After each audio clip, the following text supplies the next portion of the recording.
when I was at the CIA, I was their senior expert, really, on electromagnetic pulse. EMP is the greatest single threat facing our civilization out of all the weapons of mass destruction and threats that we face.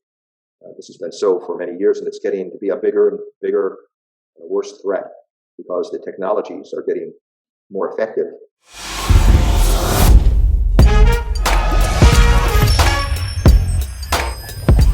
This is the Electile Dysfunction Podcast with Ashton Cohen. Ladies and gentlemen, welcome back to the Electile Dysfunction Podcast with Ashton Cohen. I'm Ashton Cohen. Very pleased to be joined today by Dr. Peter Prys. Dr. Prys is an executive director of the Task Force on National and Homeland Security. He served as the chief of staff of the Congressional EMP Commission, the director of the U.S. Nuclear Strategy Forum, and in the CIA. His newest book is entitled Blackout Warfare: State Initiatives to Achieve Preparedness Against an Electromagnetic Pulse, EMP, Catastrophe. Dr. Prys, thanks so much for being with me. Well, thank you for having me. Absolutely. So I want to start off there. I just gave a brief overview of your background. Can you just put that in context for the listeners of what that entails? What's your specialty and what do you focus on? Well, my focus is pretty broad. I've spent my whole professional life working in the national security area on weapons of mass destruction, nuclear, chemical, biological. When I was on the House Armed Services Committee, my portfolio expanded to include terrorism, the Middle East, Russia, China, all of that. But my specialty, I guess, out of all of those, when I was at the CIA, I was their senior expert, really, on electromagnetic pulse, EMP. And I've sort of become Mr. EMP over the years, so that people turn to me for that. But I do more things and know about many more things than EMP. And I don't object to the responsibility of being Mr. EMP. I mean, it is the greatest single threat facing our civilization out of all the weapons of mass destruction and threats that we face. This has been so for many years, and it's getting to be a bigger and bigger, worse threat because the technologies are getting more effective. And our dependency on electronics is an electronic civilization. There's sort of a tenfold increase in our dependence on electronics every decade. And so, it would have been possible to survive, an EMP, let's say, perhaps before World War II. It would be impossible for most people to survive today. So walk us through what an EMP is. You say it's possibly our single biggest threat to our way of life and just causing absolute widespread destruction and casualties. What is an EMP? All right. Simply put it, electromagnetic pulse is like a super energetic radio wave. It's got so much energy in it that it will destroy electronics. In Physics 101, it's caused by a moving magnetic field. And you can see this from an old-fashioned lawnmower. You pull on the cord of a lawnmower. It causes a cluster of magnets called a magneto to spin. And this causes a moving magnetic field that causes electrons in a coil to move.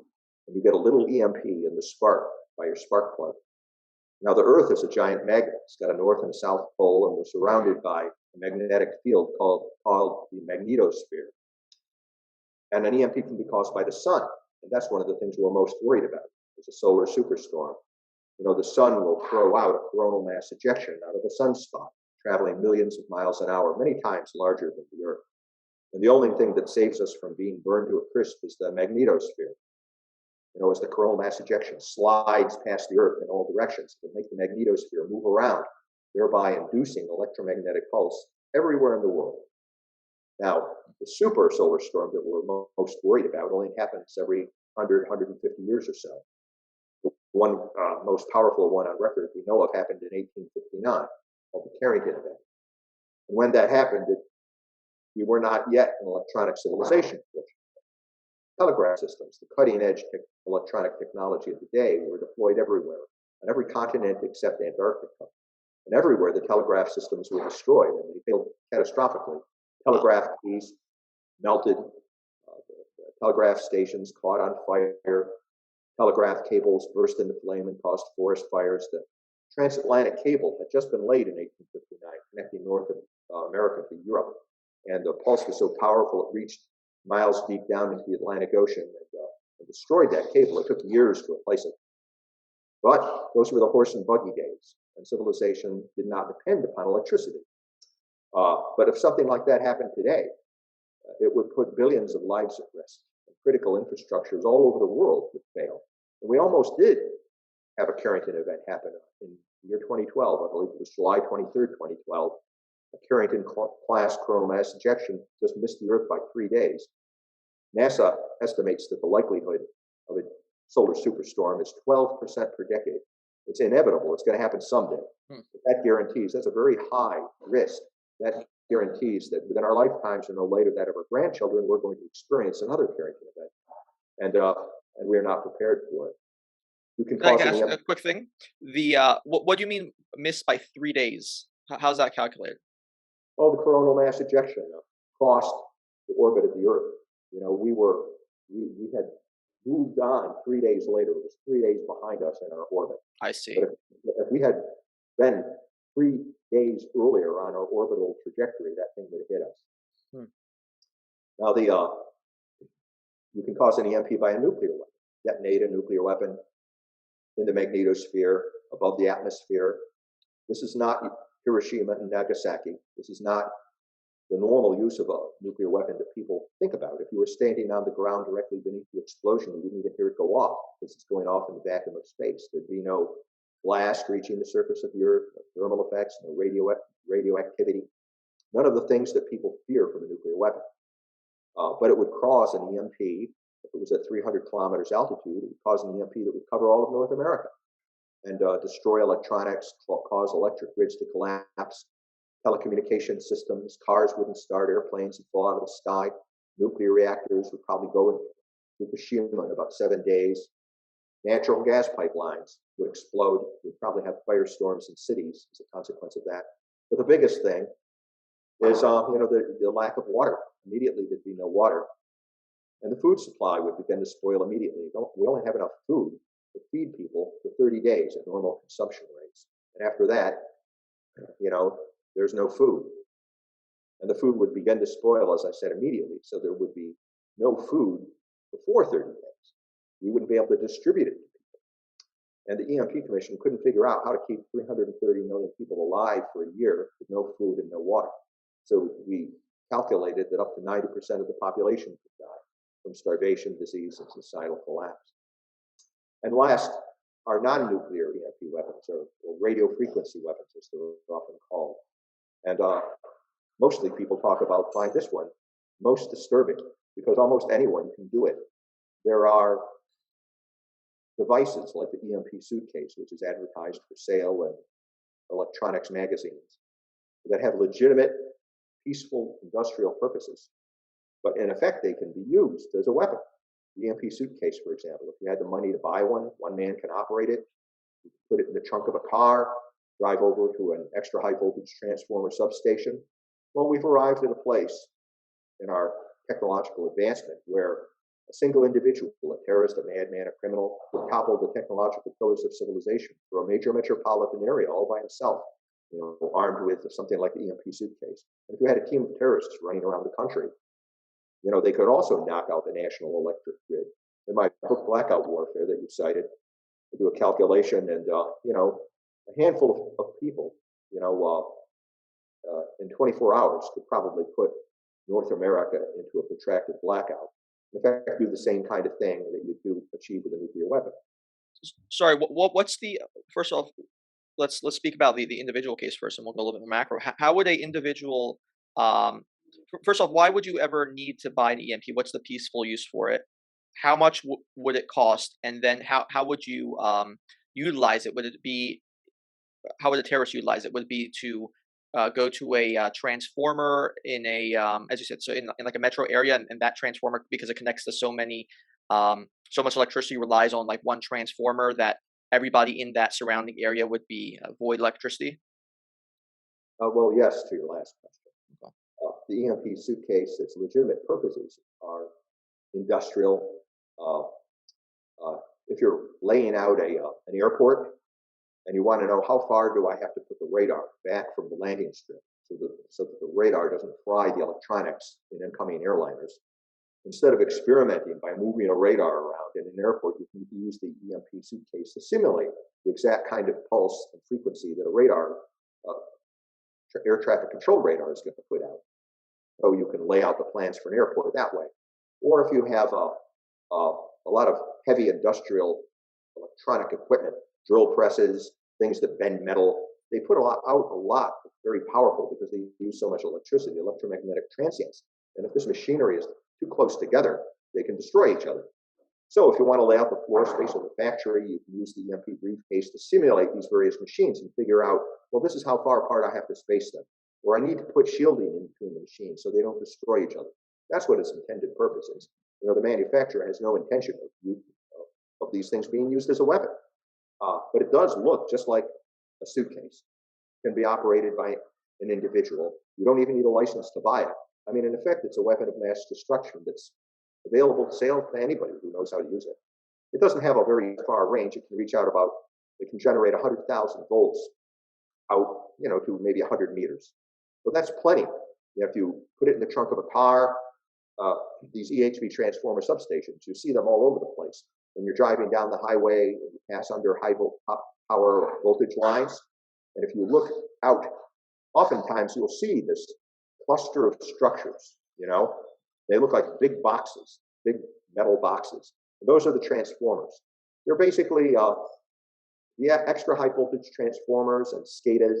These are supervisory control and data acquisition systems. They're the control systems, the control transformers. They are, to our civilization, what aqueducts and the roads were to Roman civilization in the classical period. The Roman civilization couldn't be sustained without those technologies, and our electronic civilization can't be sustained without EHV transformers. If there's only now 2,000 of these big extra high voltage transformers in the country. They're very hard to make. Unfortunately, we don't make them here anymore. They were invented in this country by Nikola Tesla around the turn of the century, and we exported the technology for making electric grids to the world. But like so many other things, we don't make them in America. In fact, unfortunately, we've been importing extra high voltage transformers and SCADAs from China, which is an enormous mistake because the Chinese have probably put back doors in those things so they can attack them by cyber war. They can design them to be more vulnerable to EMP. It's stupid to buy transformers from China as it would be to ask China to build our aircraft carriers or our fighter aircraft. Right. It's giving them an opportunity. That's why President Trump signed an executive order to stop that. I found it strange, and I still can't explain why the Biden administration, why President Biden, during his first week in office, canceled that particular executive order. So we still import these transformers from China and SCADAs as well. And that's a terrible vulnerability. How many transformers are in a major city? Would you estimate, like Dallas or LA or something like that? What would be the range of how many there would be? Well, it depends. In terms of EHV transformers, a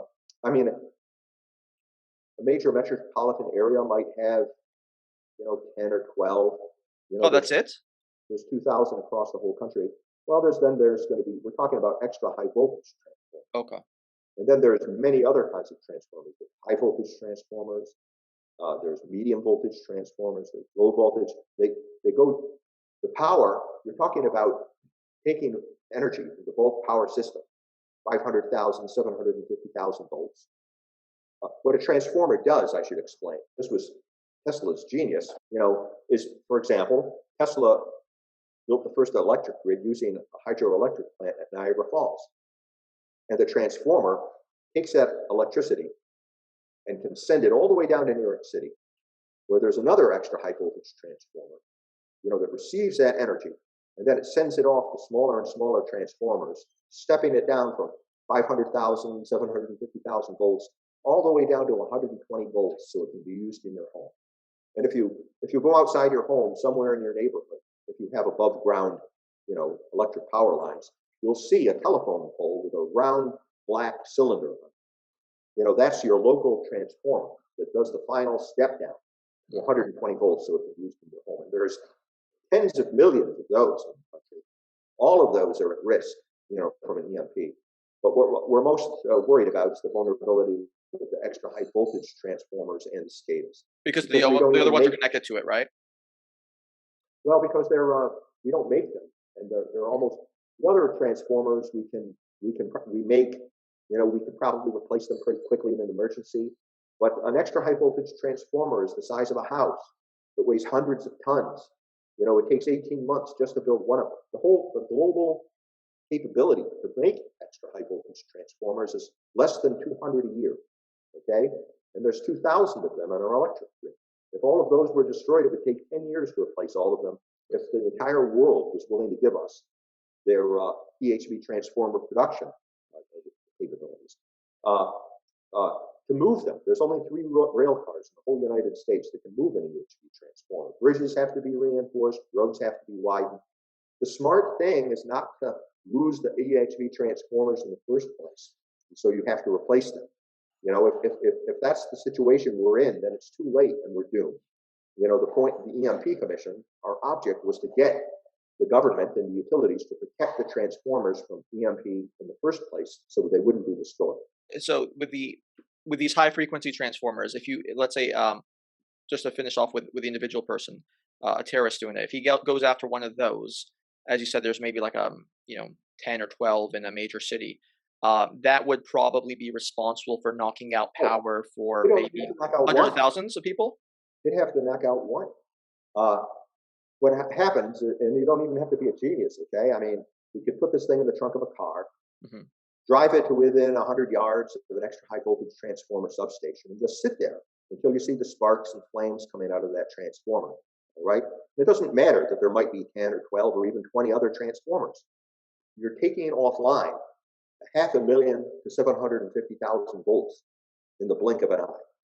That energy is going to get dumped on the neighboring transformers. They're already operating at the margin of their capabilities already because the huge demand for electricity. The grid is always operating on the verge of failure.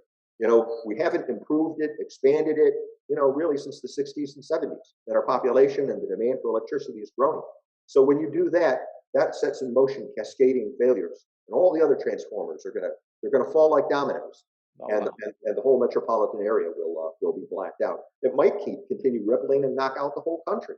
The U.S. Federal Energy Regulatory Commission did a study once and found that if you knew which 9 transformers to knock out of 2,000, you could put the whole country into blackout for more than a year. And this is just common sense too. It's been demonstrated by Mother Nature. Maybe before your time, but there was a blackout in 2003. It's called the Great Northeast Blackout of 2003. And that was started by a tree branch coming in contact with a high voltage power line. And that little single point failure, okay, started a series of cascading failures in the power grid that put the whole northeastern United States in blackout for a day, including New York City. People had to walk home. The subways didn't work. They had to walk home across the Brooklyn Bridge. Now, fortunately, it was only a temporary blackout because we didn't lose EHV transformers. But that just demonstrates how vulnerable the grid is to even minor damage. This was not a contemplated attack. This was just a tree branch having to hit a high voltage power line. I think it was in Ohio. And it just rippled through the system and caused the failure to work. So if you imagine an EMP attack or non-nuclear EMP weapons being used to knock out many transformers, that is an enormous blow to the electric grid that it can't possibly absorb. It's gonna collapse like a house of cards. So you're saying this is a bigger threat than so parents at school board meetings or QAnon? Would that be fair to say that we should be worrying about? Yes. It's to give you a sense of the magnitude, I think, of this threat. All right, Western civilization has been destroyed twice before in our history. There's an interesting book. I can't remember the title of it now. It's written by an Oxford archaeologist, and he talks about the civilizations that vanished that are mentioned in the Old Testament, the Hittites, the Babylonians. If you ever wondered what happened to them, how come they weren't around in the time of Jesus Christ? Okay, well, 7 centuries before Christ, at the ends of the late Bronze Age, there was a group of barbarians that entered the Mediterranean era called the Sea People. We don't know who they were or where they came from. But by that time, the agricultural civilizations had reached a very advanced stage. They had written languages, mathematics, great works of art, have built huge cities. But the sea people knew that by making the highways unsafe to travel and making the sea lanes of transportation unsafe to travel, maybe they didn't know it, but that's the effect they had in moving in to the Mediterranean area from somewhere. The trade that was cut off, it caused these civilizations to collapse. And they went into the first dark ages, which lasted, about 700, 500 years until the rise of ancient Greece. And then the 476 AD, fall of the Roman Empire, because the barbarians knew that if they knocked out the aqueducts and made the roads unsafe to travel, basically knocked out the primitive critical infrastructures of that time, it would cause the Roman civilization to collapse. Rome went from having a population of over 1 million people to fewer than 10,000 people in about a century and a half after the collapse of the Roman Empire. And it took Western civilization a 1,000 years, more than 1,000 years to recover. A lot of historians think that we didn't really recover and reach a level of civilizational, technological sophistication and cultural sophistication, such as experienced by Rome, until about the 19th century. You could actually, it was then that the railroad was introduced, so you could finally get to Rome faster than a Roman chariot, could at the time of Nero. And one of the other things we learned is that the bigger you are, the harder you fall, because Roman technology, Roman civilization was more advanced than that of the Hittites. And so it took longer to come back from that technological loss. Now, those civilizations were in the technological foothills compared to us. We are on the Mount Everest of technological sophistication and advancement. What will happen if the technological props of our modern electronic civilization are knocked out from under us and we go into a new dark age? Is it possible that we could ever recover from it? So yeah, people should be a lot more concerned about this than the teaching of critical race theory. Although I'm not saying that people shouldn't protest critical race theory. Alas, we are capable of turning ourselves into barbarians without an external threat happening. That's one of the things that I and my colleagues who have spent our lifetimes in the national security field are really concerned about. We've never seen America so threatened as it is now, not only from multiple hostile totalitarian powers from outside, but for the first time we're facing an internal crisis, the one that the founders anticipated, where we are threatened by an enemy within that seems to be hostile to the fundamentals of law and order and Judeo-Christian civilization. But maybe that's a topic for a different discussion. Right. Well, other tests we talk about that. People in power in places like the Pentagon or even the Department of Defense, Mark Miley comes to mind, the head of the Joint Chiefs of Staff, will spend their mental bandwidth on things like white rage. And I haven't heard a single thing from them about these vulnerabilities. As to the point about our ability to adapt, I mean, we couldn't even handle a run on the toilet paper early in the pandemic, right? I mean, that was something that didn't even affect your digestive system or anything of that nature. And that was, if we have short memories, that was store shelves being emptied out, grocery stores being emptied out for something that we couldn't even understand, that wasn't even apocalyptic. What you're talking, I mean, our reliance on energy, electricity is basically, like you say, even water is exactly dependent on it. You can look at hurricanes as an example of the fragility of our civilization. I mean, typically it takes about 24 hours after the light goes out for civilization to start coming unglued. Usually when people miss their third meal, civilization starts coming unglued. I mean, the aftermath of Hurricane Katrina is a great example, or the aftermath of any hurricane. I wrote another book called The Power of the Light, Blackout Warfare. Its first chapter talks about, using severe weather as examples of what happens to civilization when we're out without electric power, even for a little while. You can extrapolate from that the worst outcomes. You mentioned General Milley, but at least we have as the vice chair of the Joint Chiefs of Staff, General John Hyten, and he gets it.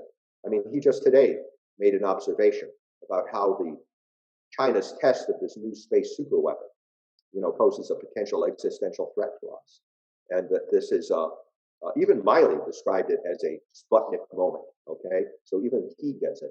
But I do find that extremely disturbing, a really disturbing sign if you're talking about the rise and fall of civilizations. Because when the military goes, that's usually it. That's what did in the Roman Empire. A whole series of mad emperors and corrupt bureaucrats and Senate that was absolutely worthless. But when the legions themselves started losing competency, that was it. That was the doom of Rome. And it's just so frightening to see that our own military, can't even manage something like Afghanistan. One wonders. We're all in Washington and NATO are now in a panic over Russia mobilizing on the Ukrainian border. I'm wondering, is this it? Are they going to invade Ukraine? And what they're also not saying, are they going to invade NATO? Okay, because our own war games have shown that NATO can not only conquer Ukraine, but it can conquer all the NATO frontline states in 72 hours. The Baltics, Poland, Hungary, Romania, all those East European countries that we brought in, 72 hours. That's our own war games, and there's nothing we can do to stop them. And yet we continue to just basically rely on the goodwill of Russia, to just be content to rattle our cage and demonstrate our impotence every now and then. This is the second time they've done this year, by the way. The Biden administration started out with a demonstration like this. This particular crisis is rather more serious because there is an unprecedented development, because Belarus has requested Russia to deploy Iskander nuclear missiles, tactical nuclear missiles, to their territory, opposite Poland and Belarus, as if they face a threat from Poland and Belarus. Clearly an offensive move, but they've not done that before in prior crises. A little off the trail from EMP though, but this is how dangerous the world is. We could be in a World War III tomorrow, and if it happens, I will predict that it's going to be preceded by a cyber EMP attack on the United States to take us out, to knock us out of the game, not with a all-out nuclear attack or some kind of a big conventional attack against us. Because the Soviets, the Russians, the Chinese, and their military doctrine, and this is the theme of my book, Blackout Warfare, is why I wrote it, and my colleagues wrote it. It's the first time in the West that a book has been written that describes this new way of warfare, how the bad guys would do it, using cyber, physical sabotage, non-nuclear EMP, and EMP all coordinated together. It's like a blitzkrieg in the electromagnetic spectrum, aimed at destroying our technology, not our people. Because they know that 99% of the electricity for our military forces comes from the civilian grid. If you knock out the civilian grid, that's our technological Achilles heel, and it would be helpless to do anything to support our naval allies or to project power around the world. And a president, if he's not an idiot, is not even going to want to get involved in a world war that he's going to lose, trying to go into a world war that he can't project forward. If he follows the Constitution, his highest priority should be to save the lives of the American people. That means mobilizing whatever resources we have left, and that would chiefly be the military, to try to bring the grid back, before the worst case scenario we've been talking about happens. We lose millions of Americans and our whole civilization because of the collapse of the electric grid. And that's what they're counting on. That's what they in their doctrine.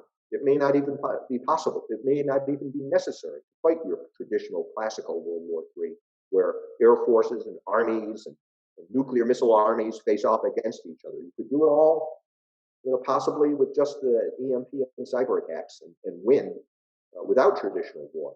You might be at a place in the history of military science where traditional armies and navies that we have thought about over the course of the thousands of years of military history become obsolete. As obsolete as wooden sailing ships were, rendered by the advent of the ironclads and the steel battleships. How many countries can take us out using a EMP? How fast could they do it? And would there be any devices that we have that be able to anticipate it shortly before they initiated this attack, or would we just be caught blindsided should Russia or China or whatever decide to initiate this action? Well, Russia, China, and North Korea have the capability to make a nuclear EMP attack against the United States right now. In fact, North Korea's got 2 satellites that regularly orbit over us that the EMP Commission was concerned might be armed for surprise EMP attack against the United States. You're telling me one of the poorest countries in the world could disable the entire United States electrical grid and Yes. render us without electricity? That's one of the reasons why it's considered the most decisive revolution in military affairs in history by our adversaries, and I think they're right, because we've never had a situation in history where one of the most backward, poorest countries like North Korea, could defeat the most sophisticated and advanced civilizations on the planet. This is the first time in history we've been in this situation. And if you're talking about EMP attacks that use non-nuclear weapons, then almost anybody could do it, including non-state actors, terrorists, criminal organizations. So the man-made threat is a very clear and present danger. This seems to be more of a concerning thing that we need to be worrying about, more of a grave threat than figuring out how to put more windmills in Palm Springs or something of that nature. I mean, In fact, I'm very disappointed that the infrastructure bill. Now, the Biden administration will disagree with me. To their credit, the Biden has continued the EMP executive order that President Trump signed. They did not recant that. I was even asked early in the Biden administration for help on implementing, but I don't think I was listened to because there's not, as far as I can tell, there's no money in the infrastructure bill to actually physically harden the grid, which is what we should be doing. They will say, though, but look, we're spending hundreds of millions of dollars to do more studies. And that is true, and that's unprecedented. They're spending hundreds of millions of dollars to come up to look at more studies about, well, how do we go about protecting the critical infrastructures? How can we do it more cost effectively? But the people who are doing this are the ones who have been the biggest obstacles to national EMP preparedness. They're the ones I've been fighting against for years. They're getting the money to do the studies. They don't have the expertise to do the studies. All they have to do is implement the EMP Commission plan that was offered to Congress back in 2008. I think this money is just going to be a huge waste. I think it's just going to go to line the pockets of the Beltway bandits and the friends of DOE, in the Department of Energy, who have rotating doors with these Beltway bandits. And a lot of the things that are being done in the infrastructure bill, I mean, these windmills and solar farms and the plans to add thousands of new kilometers of power lines so that you can feed these solar farms and windmill farms into the grid are actually going to make the grid more vulnerable, a lot more vulnerable. It's a bad idea to use these technologies, solar and wind farms. Why do they make it more vulnerable? Well, they don't constantly produce electricity. When the sun doesn't shine or the wind doesn't blow, these things go offline. And you can't have fluctuations like that in the big grid. If you had a small microgrid, okay, solar is good for that. Wind is good for that. And if you had an industrial facility or a hospital or a police station, and you wanted emergency backup power, a solar or wind thing might be helpful. But when you put it on the big grid, it causes. This is one of the things that happened in Texas during the ice storm. The first thing that failed were the windmills. Right. They weren't prepared to protect the windmills. I mean, and by the way, what does that tell you about the competence of the utilities to protect against sophisticated threats like cyber and EMP? Mm-hmm. Obviously, they're not capable of doing it at all. They didn't even think to put, heating elements on the windmills so they wouldn't freeze up. But when the windmills went offline, what I was talking about before happens, because you can't just go in and do it and pull off, hundreds of thousands of volts of generating power all of a sudden and expect the grid not to collapse. It's going to collapse.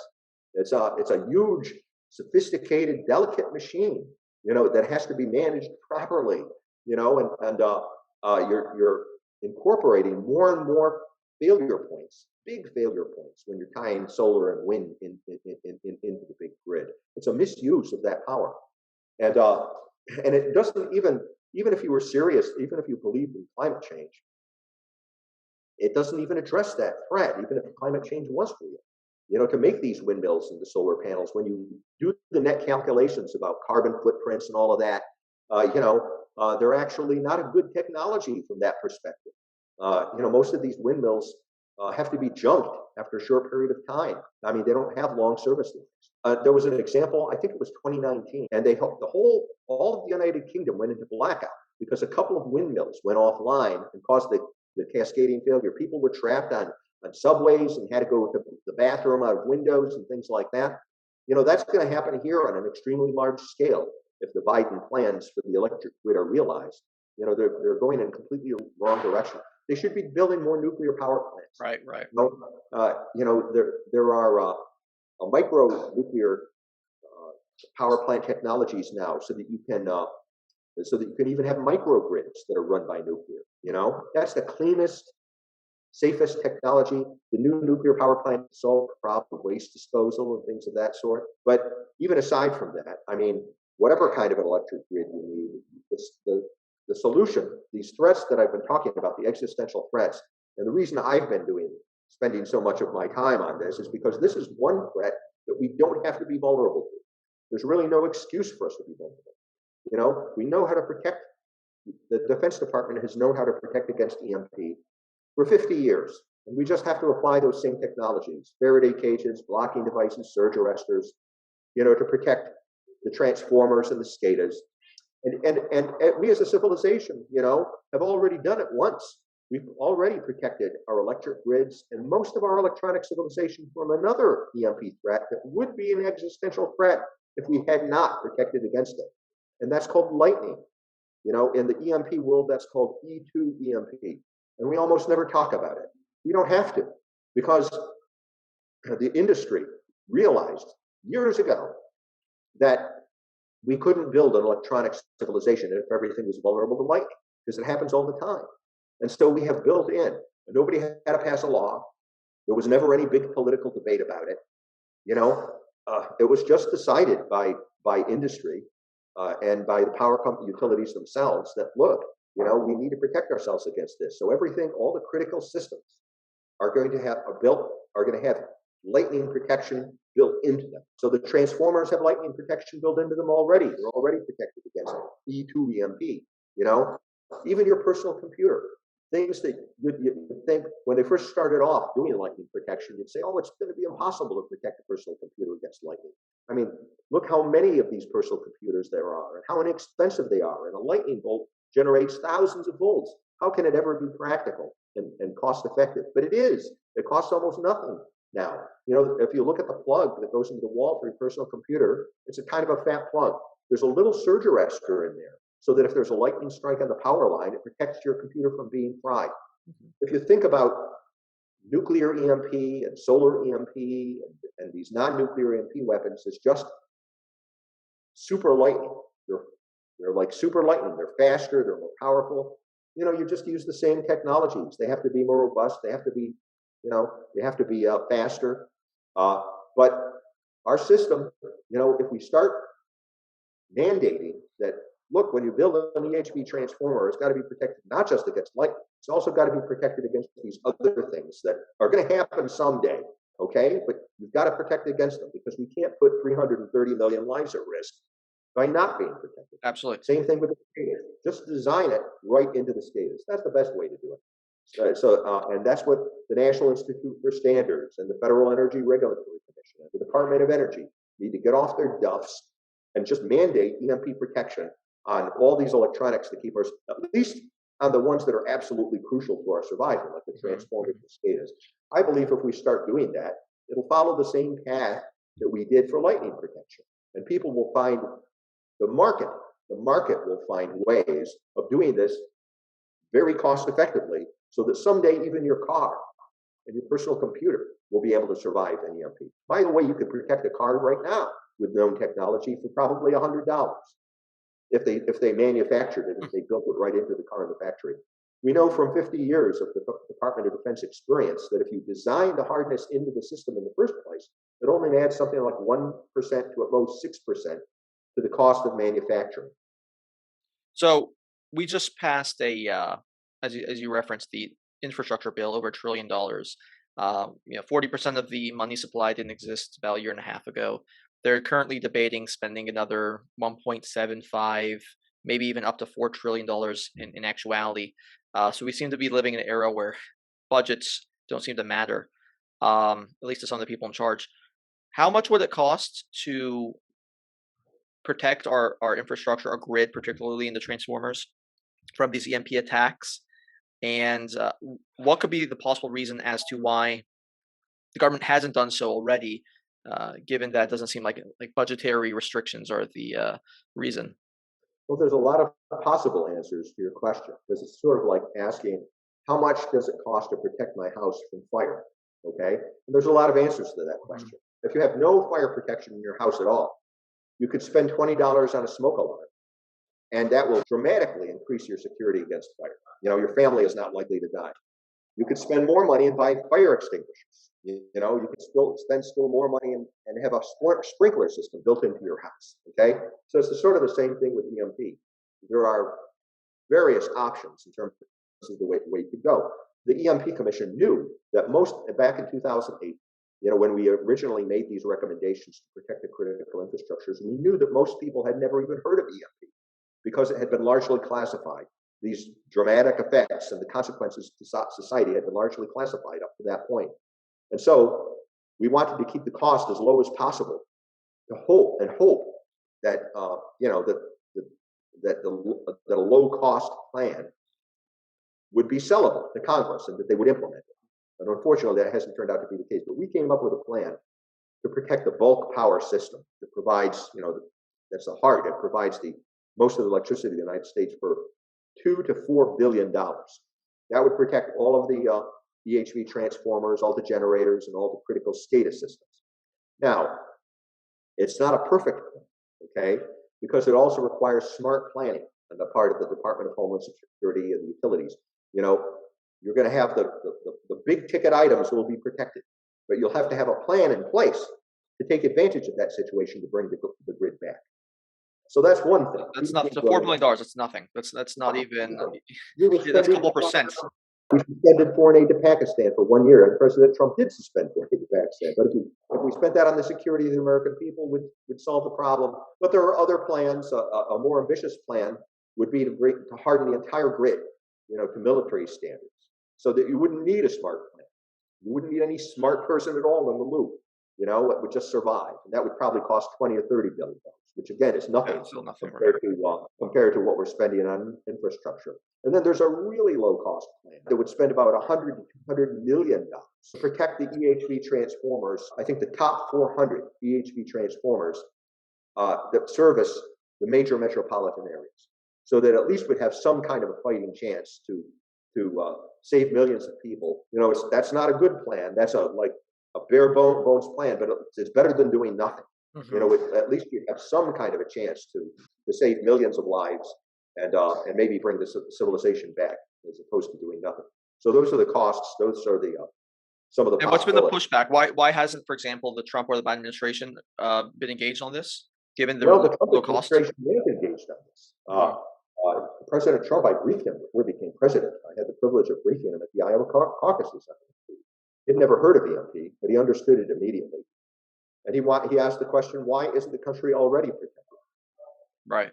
And I explained that all through the Cold War, we were counting on deterrence, our capability to attack Russia, the Soviet Union back then, to deter them from making any attack.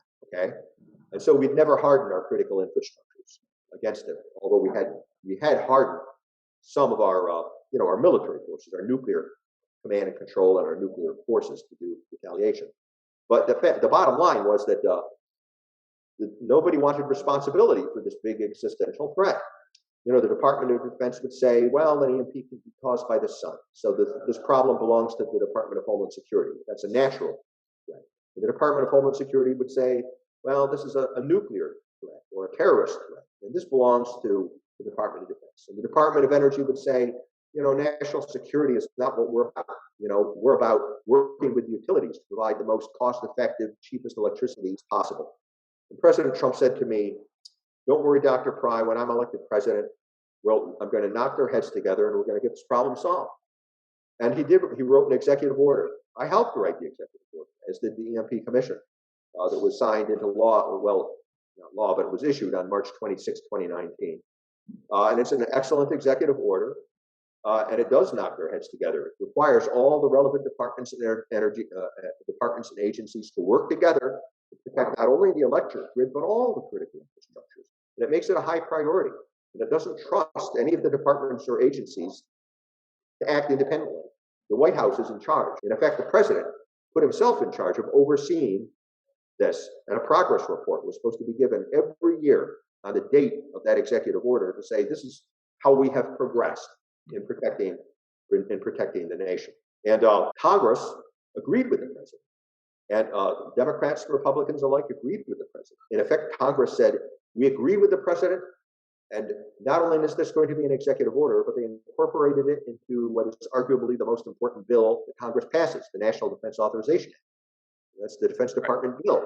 And in the FY 2020 National Defense Authorization Act, they incorporated a provision that, in effect, and I think this is the only time this has happened in our history for an executive order, that incorporated the executive order into the bill so that it now has the weight of law. And so Congress is, in effect, saying to the federal bureaucracy, you must do this as a matter of law.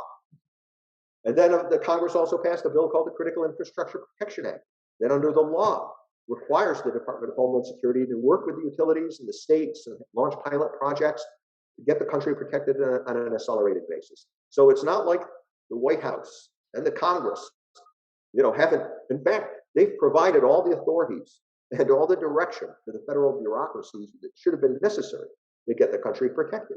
And in the America I grew up in, if any one of these things had been done, the country would have been protected. But that's because we acted like a constitutional republic back in those days. Now we know, as a result of the experience with President Trump, that we have this thing called the deep state, something the founders were really worried about, that there would be this rise of this centralization of power in Washington and the rise of a new aristocracy in the federal bureaucracy, that thinks it knows better than the Congress and thinks it knows better than the president, and it's going to do what it wants to do. And it can just wait them all out. Well, they've had a great track record, though. With the weapons of mass destruction and not seeing the Afghan situation collapsing in a week. Look at COVID. Okay, biological warfare hasn't been classified the way EMP has. We've known since the 1950s that there were serious biological threats to this country. And we supposedly have been spending decades planning and billions of dollars preparing for serious biological threats like genetically engineered anthrax that can kill, that has mortality rates of 90%. All right? We were supposed to be ready for that kind of a thing. An intelligent high school student would have known to buy masks and ventilators. We should have had supercomputers running algorithms all the time about hypothetical coronaviruses, to come up with vaccines decades ago. But none of that was done, because we've got people like Dr. Fauci in charge. Right. Well, he actually funded the lab where the virus leaked from, right? Through the NIH grants. So it's not only we were not prepared, we helped prepare ourselves for our own collapse in that respect. I mean, you can find equally shocking stories where EMP is concerned. For example, the Department of Energy, which basically is in the pocket of the utilities, because if you work for the Department of Energy, there's a rotating door between you and the electric utilities. And if you play ball with the utilities and do what they want, you can retire into a fat job, very high-paying job in the electric power industry. And that's one of the other reasons why we're not protected. They have been working very closely with a group called the Electric Power Research Institute. This is one of the lobbies that produces junk science studies for the electric power industry. And EPRI says, oh, don't worry about EMP. It's not such a serious threat. Or it's such a serious threat, there's nothing you can do about it, so don't try doing anything about it. Or don't worry, we're on top of this, it's the electric power industry. Just go back to sleep. We're going to handle it, which is why things like the Texas ice storm, the California wildfires, they're not even smart enough to replace high-power tower lines that are 100 years old, and that any idiot can see is going to get blown down in a windstorm and cause a forest fire. Hundreds of people, whole towns have been wiped out by California wildfires, and they've got rolling blackouts because they not even competent to do the basics. Well, this EPRI, talking about Dr. Fauci-like moves, it turns out, is not even an American institution.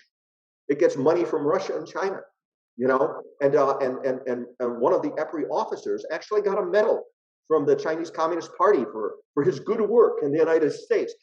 It's not clear what that medal is for, but what the hell is the Department of Energy doing working with EPRI? This is letting the enemy inside our gates. It's as bad as importing Chinese transformers. In effect, you're letting communist China have a voice in writing our policy on EMP. And that's frankly, that's another reason. I also think that we've probably been penetrated by hostile foreign agents. And that's another reason why.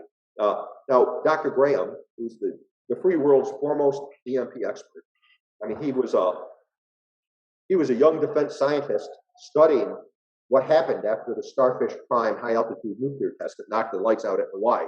He was involved in that. And I was just in elementary school, right? So he's been working this all my life. And Dr. Graham would caution me and say, Peter, when it comes to Washington, never attribute to conspiracy that which can be explained by stupidity.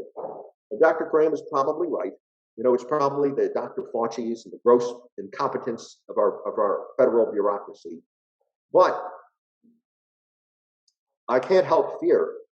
I think it likely, you know, despite Dr. Graham's caution, that we have been deeply penetrated by the Russians and Chinese. You know, they were able to penetrate our intelligence community many times. Right. We had a Cuban intelligence officer running the Cuba desk in the Defense Intelligence Agency for 10 years. You know, there are FBI background checks. You get polygraphed every year. Extensive efforts are made to keep hostile foreign agents out of our intelligence community, and yet we can't seem to do it. They manage to penetrate. There are no such requirements for joining NERC or working for EPRI, working for the U.S. Federal Energy Regulatory Commission, or going into the utilities themselves. We captured a couple of terrorists during the war in the Middle East who had been Al Qaeda members, who had once worked in nuclear reactors in Pennsylvania. That's where their jobs were. So, you know, all of these things, you know, come together. I think the biggest, probably maybe part of the simplest answer, though, is why we're not protected yet. You know, it's, you know, I think we're in a phase of civilizational decline. You know, when you look at what America was able to do and what government could do by the great generation that won World War II and survived the Great Depression, you know, we won World War II, mobilized 6 million men from an army of, you know, we invented the atomic bomb in 3 years. We built a nuclear navy. You know, we sent a man to the moon. We built a national highway system under Eisenhower that was 50,000 road miles, as big as the Roman Empire had built in centuries. But we had people who knew what they were doing running those programs. You know, Oppenheimer and Teller, our top leading physicists, ran the Manhattan Project and invented the atomic bomb. You know, we had an admiral who was an expert in nuclear power who invented the nuclear navy. You're saying that ethnic studies majors can't build the Empire State Building in a year? Yeah, exactly. So. I'm saying lawyers and congressional staffers who are brown nosers, okay, and that's how they got where they are. These are not competent people to be putting in charge of, providing for the country's national security. And over and over again, look at Chris Krebs. He was running the Cybersecurity and Infrastructure Security Agency for President Trump. And while God loved President Trump, all right, the man didn't know how to govern. He kept all these Obama holdovers and promoted them even. He promoted Chris Krebs to be who was a holdover from the Obama administration. Who was Chris Krebs? He was a lawyer and a lobbyist for Microsoft, all right? Makes the guy the head of the critical cybersecurity, and he doesn't know anything about cybersecurity or EMP. I wrote a whole book called The Power and the Light. I have a chapter in there about how Chris Krebs was undermining President Trump's EMP executive order. You know, he should have fired Krebs. The guy should never have been in that position. But Krebs, by the way, was also responsible. You know, one of the things that's considered a critical infrastructure is our election system. And Krebs was responsible for ensuring that the 2020 elections, were not cyber hacked and were honest elections. And a few days after President Trump lost, Chris Krebs announced that these were the fairest elections in American history, the fairest, most transparent elections. Then President Trump finally fired him. He never should have kept him on in the first place. The guy should have been fired on day one. Let's chat about. So we spoke about the EMP, and you have some interesting takes as well. I want to get your thoughts on our nuclear arsenal, and especially vis-a-vis what the Chinese and Russians are doing. So we spent billions and billions and billions on these like nuclear defense systems throughout the entire Cold War, and billions in our nuclear arsenal over the course of many decades. It doesn't seem so much anymore. Correct me if I'm wrong about that. And now another thing the intelligence agencies apparently missed was they seem to have been flabbergasted by the fact that China now has these hypersonic missiles that can basically evade any defenses against them from our side. What exactly are these hypersonic missiles from China? Do we have them? How were we caught flat-footed on this? How are we caught in the dark on this? And do you see that as being a extremely urgent or grave threat? Yes, there's a whole panoply of revolutionary new technologies that are going to transform the strategic nuclear competition.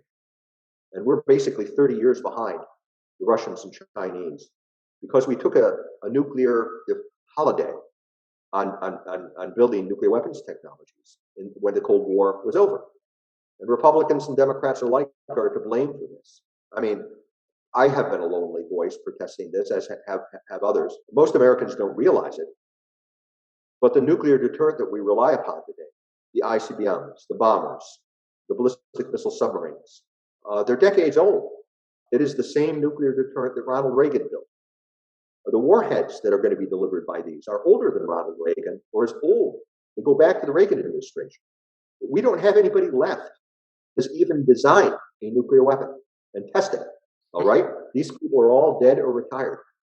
And what we've been doing over the decades since the Reagan administration, since the end of the Cold War, since 1991, and, is we've been patching up the old weapons, patching up the delivery vehicles, and just keeping them going.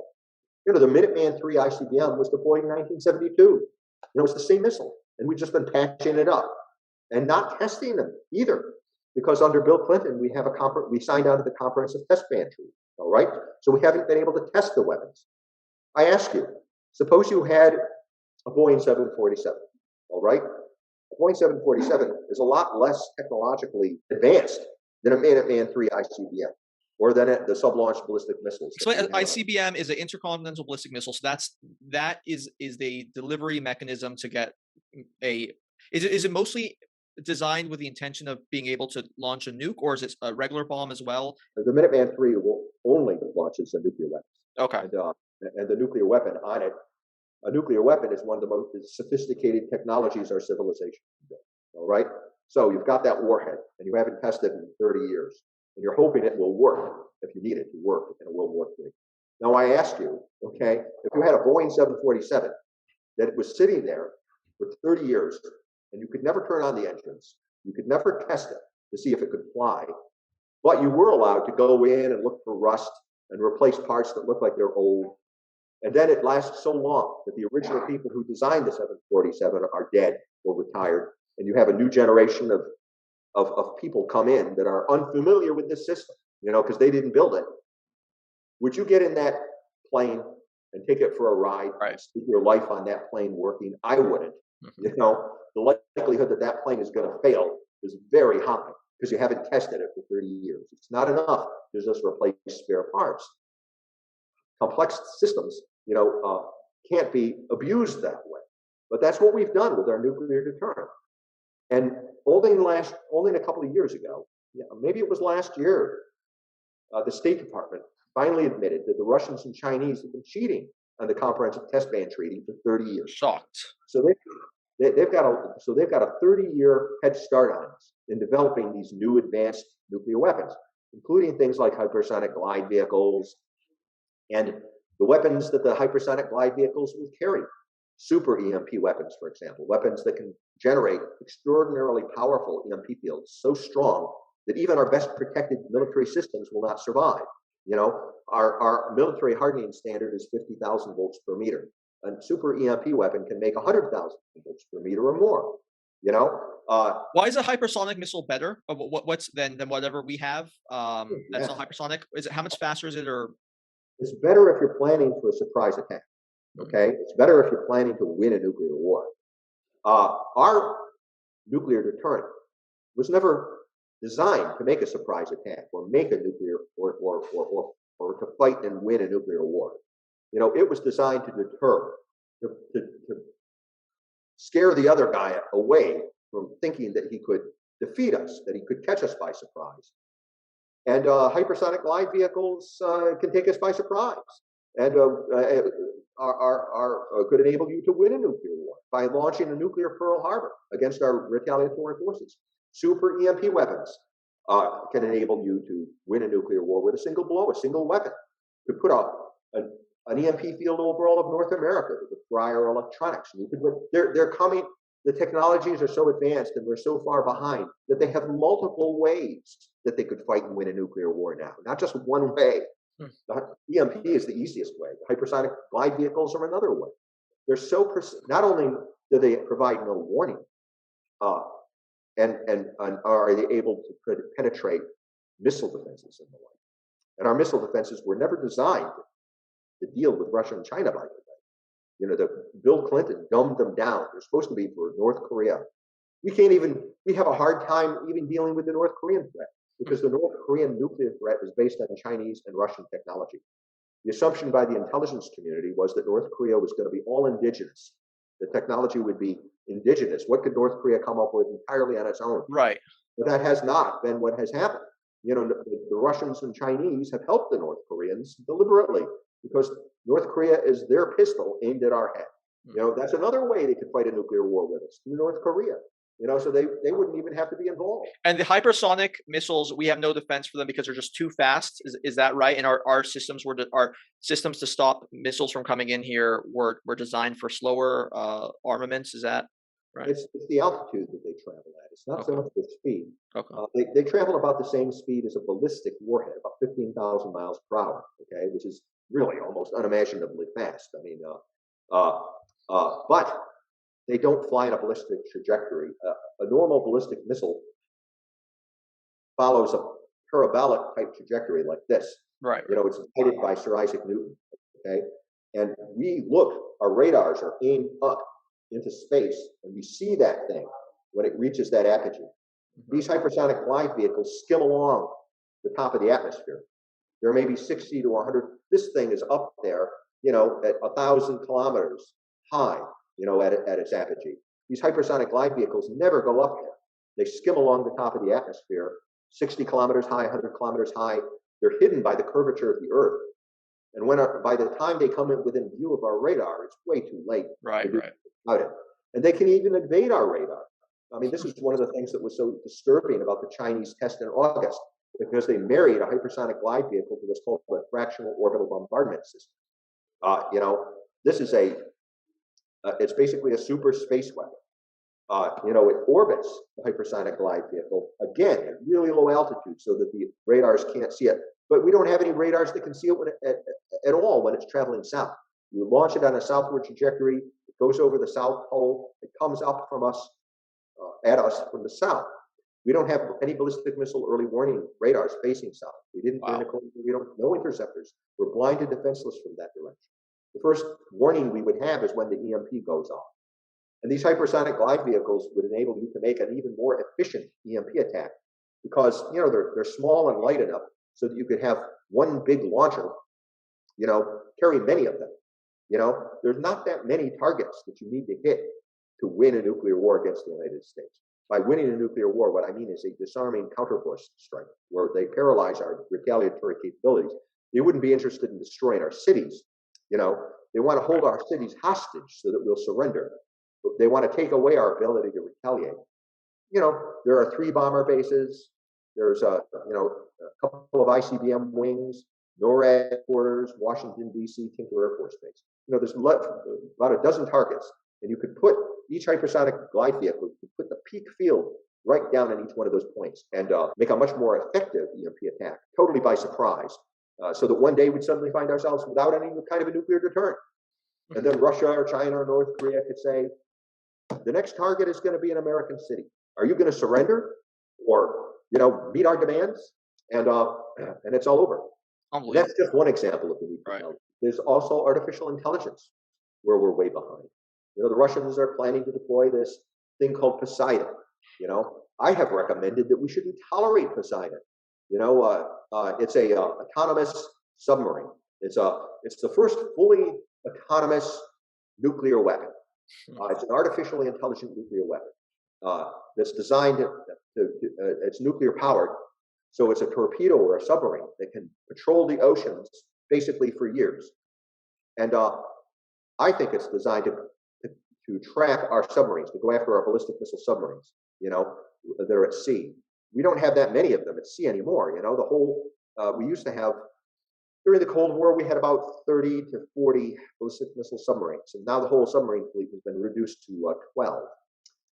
With 12 submarines on a day-to-day basis, you can have about 4 at sea. So they've got to get those 4 submarines at sea. You can do that with EMP because the submarines are useless if they can't get emergency action messages from Washington. All right, and so the EMP can provide the links. But the Russians and the Chinese totalitarian states that they are, and paranoid general staffs that they have, in addition to submarine communication links, they would like a hard kill. They would actually like to kill those boats. And I think that's what Poseidon is intended to do. It's probably going to go out there, use artificial intelligence to keep track of our submarines. It's got a 100 megaton warhead. That's 10,000 times more powerful than the Hiroshima bomb. Most powerful nuclear warhead ever deployed. This is the Russian one, the Poseidon? Yeah. Oh It will make a tremendous underwater shockwave. The underwater shockwave destroys submarines out to a radius of more than 100 miles. So it doesn't even have to get close, So at some point, it would just self-destruct itself. Now, this thing is going to be out there patrolling up and down the east coast and west coast of the United States looking for our ballistic missile submarines, designed by Russian software engineers and stuff. 100 megaton warhead. This ought not to be tolerated. I've recommended that the United States should take the position that we're going to destroy the Poseidon if they put it off our coasts. We're not going to tolerate this thing coming anywhere near the United States. Right. What if there's an accident? What if the software, there's a glitch in the artificial intelligence program or something like that? We have a 100 megaton warhead going off the shore. It could raise a radioactive tidal wave 100 meters high, 300 feet high, and undate. That's one of the other purposes that was originally advertised for by the Russians, by the way. They said, well, this is going to be for going after your population. They don't need Poseidon to do that. They can actually just vaporize cities. I think the one thing they haven't talked about, the mission of Poseidon, is the ballistic missile submarines. And I think that's what they're after there. And then there are the new generation nuclear warheads that Russia has developed, and probably China too. I talked about super EMP warheads, but they have a generation of battlefield weapons that produces no radioactive fallout. They're clean, and you can adjust the yield so that it's very, very low yield, so that you could use a nuke that just take out a bridge, or you could dial it up so it could take out a tank company, or dial it up further and it could take out a whole division. They have nukes that are specialized for X-rays or neutrons, not making blast, but for making these specialized nuclear effects for anti-aircraft purposes or for anti-missile purposes. So, we're the Russians call them third generation nuclear weapons. And they have actually got them. And the Chinese and even North Korea's got the super. So they have at least one third generation nuclear weapon. All of our nuclear weapons are second generation. It's like going to a gunfight with a knife. The nuclear weapons we have were designed for blast and shock. They were built during a different era for a different kind of war. And they're not going to be relevant to the kinds of conflicts that we're talking about in the future. And we're putting ourselves in a position so they can win without war. I mean, ultimately, that's the great value of nuclear weapons, The real thing to learn, and we should have learned this from our own experience in the Cold War. It's always the loser who learns the lesson of the last war. You can win without war. Look at John F. Kennedy. Right. The Cuban Missile Crisis. Because you leverage. He won peacefully because he had such a vast superiority. We had a 5% superiority in ICBMs over the Soviet Union. And the Russians backed off because they knew they couldn't win. And Ronald Reagan won the Cold War practically without firing a shot. The Soviet Union disintegrated because he didn't let them capture strategic superiority, a war-winning capability. Had he done so, had we continued the course that Jimmy Carter had set for us, they probably would have attacked us and won the Cold War. But thank God we got Ronald Reagan. God looks after fools, drunkards, and little children in the United States of America, Otto von Bismarck said. It seems to be true, okay? I'm hoping, hard to see the light at the end of the tunnel this time. All right? But even General Miley, says, well, are we going to take on China? Are we really going to go and risk getting into a nuclear war with China over Taiwan? Are we really going to come to the aid of Ukraine or the Baltic states? Or even all of European NATO, when our own war games show that we're going to lose. At this point, it's just a huge bluff. And this is what Russia and China and North Korea and Iran are all counting on. That, in effect, they'll win without war. Some of the signs of it are already happening. I mean, for example, the most important piece on the Pacific chessboard was our B-52 wing in Guam. It's not there anymore. Do you think that Japan and South Korea and Taiwan and the Philippines, and that they derive comfort from the sudden absence of the B-52 wing in Guam? I don't think so. I mean, it shows that the cop, the global policeman, has left the beat. It really undermines our credibility. Little by little, in things big and small, concessions like that are happening. Absolutely. And I think what the bad guys are planning on, that we're just going to wake up one day, our allies are going to realize that, I've got to cut a deal with China and Russia and Korea. And suddenly the world order will change without war. You'll have a new world order dominated by these totalitarian states without war. But if they have to go to war, they will. I think particularly that's one of the things that worries me the most. And actually, it goes to show you how just despicable not only our media is, but the elites who want to fixate on these cultural neo-Marxist kinds of behavior, where the effect of the kinds of things that you hear about racism incessantly, nonstop, right, about how America's evil country, it undermines morale. Not only does it undermine morale, it distracts us as well. And so you don't even hear any of these conversations. Everything you're telling me is almost brand new, because we're so fixated on these ridiculous topics and conversations, mostly focusing around how evil America is, and the founding fathers, and the 1619 Project, and all that stuff. And as you referenced earlier today, the Rome was defeated from within. When you have this combination of polarization, of fermenting hatred for your own country within a heterogeneous society, particularly, it's even more dangerous, where people don't even have a lot of connections as it is, right? It's just the only connection we have is abiding by the laws of this country and having respect for it, because we all come from different places and have different religions and all that. And it's not a surprise that we've been caught flat-footed while China and Russia are maniacally focused on achieving supremacy in the field of these nuclear weapons and these incredibly sophisticated armaments that are much bigger and better than ours. It's really troubling. And whereas before, as we kind of briefly touched on, the whole Sputnik thing really galvanized us to unite and have a singular focus on maintaining the hegemony of the United States and being a shining beacon to the whole world, and maintaining the capitalist order, the freedom around the world, protecting the Western world from communism and all that. Now I don't even know what can galvanize us to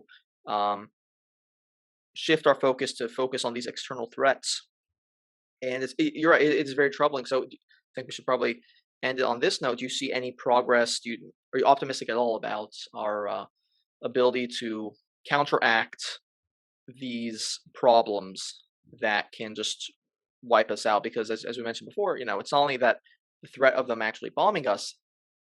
If China is that much more powerful than us from a military standpoint, how the hell will we ever say, no, you can't invade Taiwan, we're going to stop that? They're going to say, no, go ahead and stop us, see what happens, right? Do you see anything changing that front? Maybe, obviously we're in the Biden administration now, but maybe within Congress or within people's mentalities. Are you hopeful about that at all? Well, I'm of two minds. As a historian looking across the broad sweep of history, I'm not hopeful for us. Free civilizations based on free political and free economic systems, free political systems anyway, have been few and far between. Most of mankind has lived under tyrannies, and there's a reason for that. Because being free is hard. It's hard work to have a free society. You have to constantly be engaged in politics. You have to know what's going on. You have to watch government like a hawk. You have to know that you are the boss. You're not a subject. You are the boss as a citizen, and you've got to uphold that responsibility. And our democratic Athens was like that. Republican Rome was like that. And the founders envisioned the American people as being like that. Our constitutional republic was crafted for that kind of person that was going to be constantly engaged. And we're sort of we've had as a free system, we've had a good run. 200 years. That's usually about as long as free systems last in history before a totalitarian system or a tyranny knocks them off. On the other hand, to try to end on a more positive note, because there is some reason for being positive. Both, the founders foresaw the internal crisis that we face today. That's why we have a Second Amendment. I don't know if you've ever read the Federalist Papers. I reread them again recently. It's worth going through the Federalist Papers, where Hamilton and Madison Monroe are trying to convince the anti-federalists that we need a centralized government in Washington.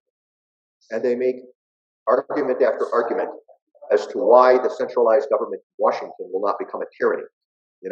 Most of the people didn't want that. They said, we just fought an American Revolution to get rid of a monarchy, and now you're setting up another possibility for a centralized system. Well, the reason it's interesting to read the Federalist Papers is to see how, we've arrived at this place where almost all the safeguards that were described by these founders have failed. Over time, they've gone away. And we're sort of down to the last safeguard, which is the people and their Second Amendment rights. They were supposed to be the last bastion against the rise of tyranny. And we're so far away from the way the system was envisioned by the founders working, because government was supposed to be most powerful at the local, and then the state government would matter less, okay, but it would be more powerful than the federal government. The federal government was supposed to be least important in people's lives. And clearly what we have today is an imperial system. It's like the new Rome. That's why we're so passionate about who the president is. The president is an emperor. In effect, the president has become an emperor. And we even oftentimes attribute almost godlike powers to and hero worship to our presidents, which is inappropriate to a constitutional republic because of the power that is wielded by the White House and by the bureaucracy. But what is the hopeful part that I'm talking about? I look at what happened to the Soviet Union. It was the most sophisticated, most powerful totalitarian tyranny in history. The leaders of the Soviet Union were brilliant tyrants. They had worked out tyranny to a science. They had incredible, awesome instruments of oppression at their disposal for maintaining the Soviet Union, right down to psychiatric hospitals for political dissidents. And yet, when people lost faith in communism, the whole system fell in a relatively short time, in about 18 months, with relatively little bloodshed. There was some bloodshed, but there was relatively little bloodshed. Now, you look at Biden and Chuck Schumer and Nancy Pelosi. These people are pikers. I mean, they're, these people as the leaders of the new, or the heads of the tech oligarchs. All these people are fools compared to what was in charge of the Soviet Union. These people have the illusion that they're on the verge of establishing a long-lasting totalitarian system over us because they control the levers of power in Washington, the FBI, the IRS. They're trying to get control of the military, but they don't understand that the first paragraph, the Declaration of Independence, is actually right. It's not just an eloquent statement; it's literally true. When a nation only exists by the consent of the governed, when a nation really, it isn't a bureaucracy. It isn't the CIA and the FBI, and it isn't the Congress. The nation exists in the imagination of the people. The people grant it legitimacy through their common consent because they believe in the system. When the system loses legitimacy and people cease to believe in that system anymore, the only way to hold it together is by force. And they don't have the resources or the capability. I think that Americans can liberate themselves if they have the courage to do it by organizing the way we did before the first American Revolution, and we could have a peaceful second American Revolution just by saying no. No, we're not going to let you brainwash our kids to critical race theory. If I have to, I'm going to bring them home and have them and school them at home, or just keep them out of school altogether and have them learn a trade or something, instead of the useless things that get taught. No, you're not taking my funds. No, I'm not going to just accept that these elections that you're rigging all the time are free and fair elections. I want guarantees of that. And no, I'm not paying my taxes, until you respect the rule of law and meet these demands. They can't put 80 million Trump voters in jail if people organize, you know? There's a videotape of Ceausescu when he suddenly realized he'd lost power in Romania. He was in the middle of one of his 6-hour speeches, you know, to a group of people. Usually people were loyalists, you know, that were out there listening to him. And people started saying no to Ceausescu, that they weren't going to do what he was saying. And the look on his face, you can just see this moment of cognitive dissonance, and then on an awareness that this was it. The revolution had come. 2 weeks later, Ceausescu was dead, and Romania was free. That was one of the places where there was some bloodshed, because the Securitate, you know, put up a last-ditch fight for people, but the people took them down. You know, Nancy Pelosi and Chuck Schumer, I don't think, you know, I don't think that the rank and file of our military is going to fire on the American people. I don't. Most of them are conservatives. I don't think they're going to fire on their parents and their grandparents and their friends. You know, I think as soon as the Pelosi's and the Schumers and the Bidens, you know, demand that the military use force, you know, to enforce their totalitarian rule, it'll be over for them. And that their hold on power is extremely fragile. So are the American people eagles, which is what they're supposed to be?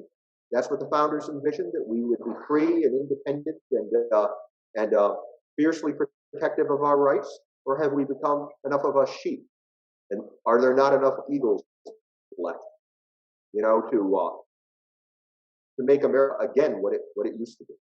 Absolutely. So where I agree with you on is that these aren't the people who are responsible for the country's ills, for weakening it. These aren't. This isn't like some sort of like overwhelming, you know, evil geniuses. They're this, you know, formidable force. You know, one of the things that makes us sort of the signs of revolution, you know, right for revolution. They are a corrupt aristocracy that they're sort of like the senators who followed Nero, you know, and thought they were so far above the people, you know, that they completely forgot about the people, to the extent that Nero was willing to burn Rome and you know, and fiddle while it burned, because he had a vision of high art that the people couldn't possibly understand. You know, they were superior to the people and all the rest. Or like the corrupt French aristocracy, the Marquis de Sade, you know, who had forgotten that ultimately they're supposed to not only serve the people, but their power and what makes a nation run is the people and the economy and all of that. You know, these things you were talking about before, there's critical race theory, and this elitist view of the United States as an evil empire, okay, is the kind of a thing that a corrupt aristocracy, it's not connected to reality. To use an example, this notion that instead of 2 biological sexes, there's 26 different genders. I think it's 72. Yeah, pardon? 72, I believe. I think we're Okay, 72 now, yeah. And public policy should be based on that gender theory, Yeah. instead of the fact of biological, or the idea that we're all going to die in 12 years because of climate change. All right, you know, or the idea that that the biggest threat to this country is white supremacy. Right. All of these things are completely disconnected from reality. This is a corrupt aristocracy that lives in this little bubble. They all have these views, but it's completely disconnected from reality. And it's a bubble that's just waiting to be popped. You know? Thank God we have alternative voices now, even though, you know, the censorship's a big issue. But over time, there's just going to be more and more alternative voices that, like yourself, like myself, like others, who are going to be able to pierce that veneer. You know, we're seeing in the Rittenhouse situation now, where I've had liberal friends who literally got the exact wrong description about the situation from the media. Literally couldn't be further from the truth, you know. But you see this with everything, as you mentioned, and now you're seeing the counteraction from individuals with this whole crisis on inflation, and with you know, you see their incessant proposals on and actions in order to put us onto a Green New Deal future blow up in their faces to a certain extent, because now oil is up so much because of how much of the supply that they are trying to shut off. And so gasoline prices rise, and people revolt that way as well. So yeah, I mean, I think that is one hopeful aspect. I don't think people are going to put up with this much longer. I thought that before, but I think a lot of people are starting to wake up. It doesn't have to be a left-right thing, but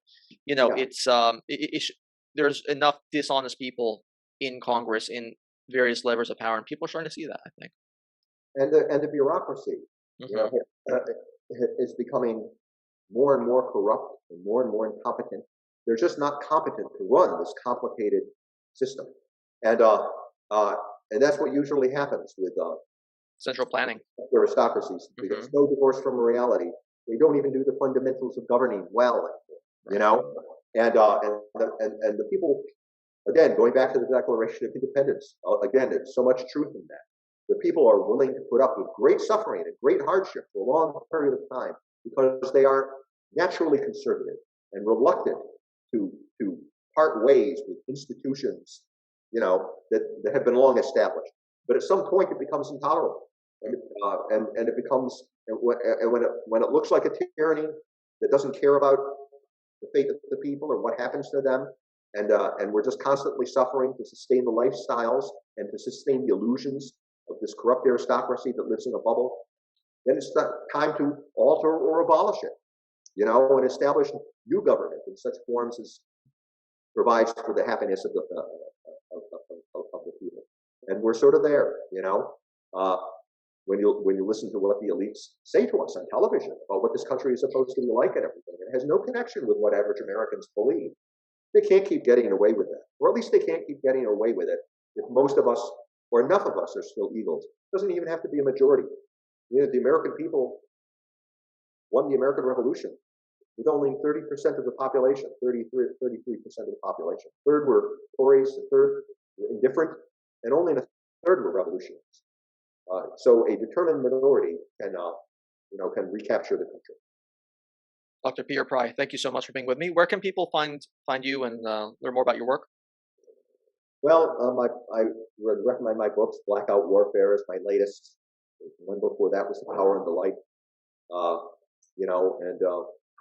I'm all over I do a lot of interviews, so it's easy to Google my name. Excellent. Well, and we'll put the link to those titles in the podcast as well, so people can find you. Thanks again for being with me. Really appreciate it. It was an amazing session.